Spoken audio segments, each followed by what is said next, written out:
been a while, but I just finished my kinky twist or the dreads, whatever you want to call them. Not the faux locks, but the regular twist that you insert in your hair and you braid in it. And I used 1B/350. It's like a burnt orange color, and the Low Me brand is what I used, and I'll insert a picture. And it's like a burnt orange color. I like it. In the sun, it's a little brighter, but I like how it's toned down for my complexion. My natural hair is coarse, but to me it looks thin with the braids. They were really tightly braided, so I guess that's what it did, and it's fluffed more at the end.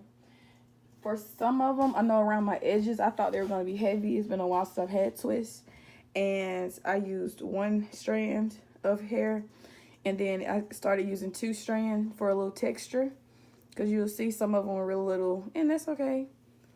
And then some are small.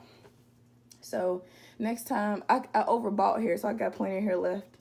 I bought 6, I think, and I used 2.5. If not 2.5, just like a little bit from the second, maybe 3. I was going to say 3 packs.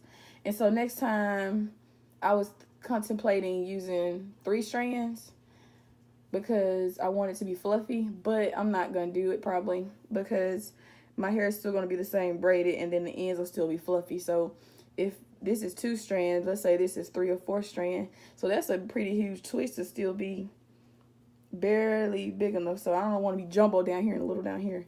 So I'll just keep it like this. And I like how it's flowy and light. I usually just put it up in a high bun, and I'll insert pictures later, but I just wanted to come to y'all with it. Bye.